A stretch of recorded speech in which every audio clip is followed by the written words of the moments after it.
Donald Trump has appeared to be publicly critical of Vladimir Putin this week. But is that the whole story? Trump continues to give the impression that he wants the war in Ukraine to be over and for the killing to stop. He even invents random numbers of those kills that are far higher than the reality. He publicly ambushed and humiliated Ukrainian President Volodymyr Zelensky in the Oval Office, only to then try to patch things up in a staged meeting at the Vatican.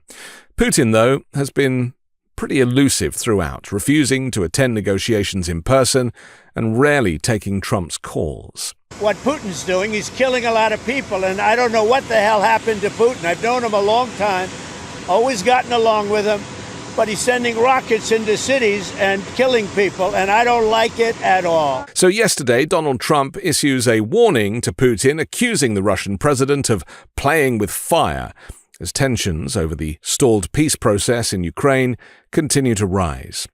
Trump's latest comments, posted on Truth Social, came after he labeled Putin crazy in a weekend post following a large-scale Russian drone attack on Kiev. What Vladimir Putin doesn't realize is that if it weren't for me, a lot of really bad things would have already happened to Russia, and I mean really bad, Trump wrote, like a child, on Tuesday, without detailing what those bad things might have been or issuing concrete threats.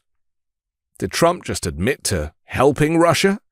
Did he, in his own ridiculous way, spill the beans that the US has been preventing Ukraine from retaliating?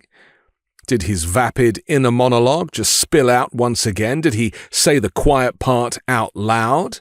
These so-called rebukes from Trump towards Putin are being presented by the corporate media as a departure from his previous approach to Putin, whom he has often spoken about in favorable terms, even taking Putin's side on multiple occasions over Europe and even US intelligence.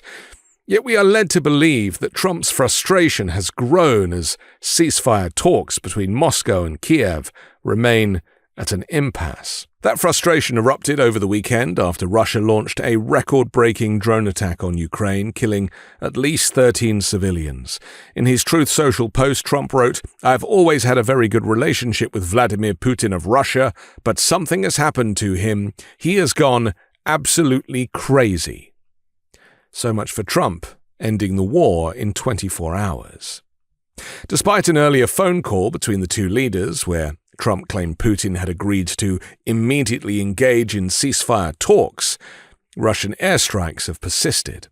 Moscow, meanwhile, has accused Kiev of undermining peace negotiations, arguing that its recent aerial assaults were a response to Ukrainian drone strikes on Russian civilians.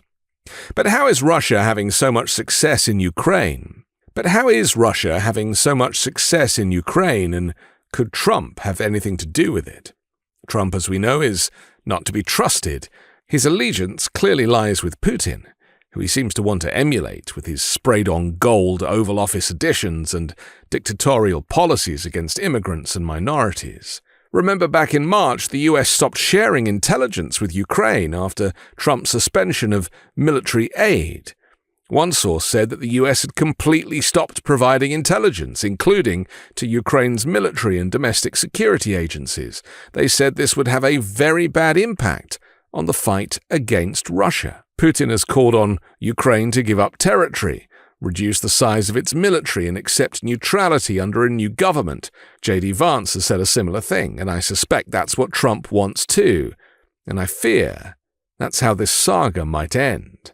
Russia launched its most extensive drone assault on Ukraine on Sunday night, marking a significant escalation in the ongoing war and further dimming hopes for a diplomatic resolution to the 3-year-old conflict. The intensifying Russian attacks, part of an apparent push to seize more Ukrainian territory and inflict additional destruction, poses a major challenge to US-led peace efforts. Moscow's offensive persists despite Kiev agreeing to US-proposed unconditional 30-day ceasefire in March, an offer that Russia effectively dismissed. And this month alone, Russia has shattered its own records for aerial strikes on Ukraine multiple times. Analysts say the Kremlin is preparing for a major summer offensive as it continues to make slow, costly gains across the roughly 620-mile front line. Only a sense of complete impunity can drive Russia to carry out such attacks and escalate them to this extent, said Volodymyr Zelensky. There's little military rationale here, but a lot of political messaging. According to Ukraine's Air Force, Sunday night's attack involved 355 drones, the largest drone assault of the war. The previous night, Russia launched 298 drones and 69 missiles in what Ukrainian officials called the most intense combined aerial attack of the conflict. From Friday through Sunday, Moscow launched nearly 900 drones. Meanwhile, Russia's defense ministry reported that its forces shot down 103 Ukrainian drones, including several near Moscow. Russia's Federal Air Transport Agency said 32 flights to 3 Moscow airports had to be diverted due to Ukrainian drone activity. Since Russia's full-scale invasion of Ukraine in February 2022, the conflict has become a proving ground for drone warfare. While drones are cheaper to produce than missiles, they've been used in increasingly large numbers by both sides. Look, nothing's going to happen until Putin and I get together, okay?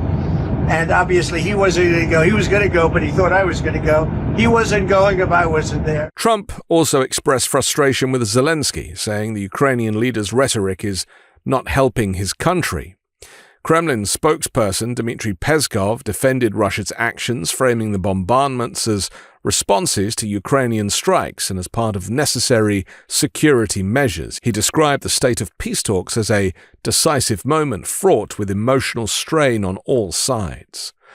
In a rare moment of cooperation, Russia and Ukraine completed the final phase of a major prisoner exchange on Sunday, swapping hundreds of prisoners in what became the largest exchange of the war, with more than 1,000 soldiers and civilians freed from both sides.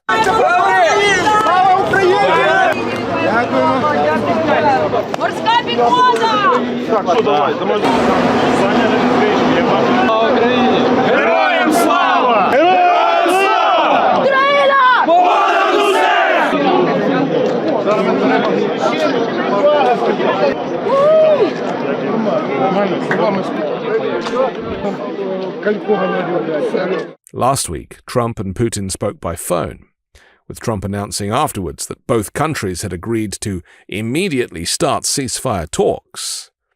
Putin is clearly playing Trump, and Trump is having to string everyone along, pretending that a deal is just around the corner, whilst not holding any cards. Russia doesn't want this war to end. They want to continue gaining territory, knowing they can eventually manipulate Trump to accept this territory as Russian rather than sovereign Ukrainian territory. And Trump wants Putin to win, ultimately. And all the while, innocent Ukrainians are dying. I'm Anthony Davis. You can find me on the 5 Minute News YouTube channel and podcast, on Wednesdays co-hosting Uncovered, and on Sunday on The Weekend Show with MeidasTouch.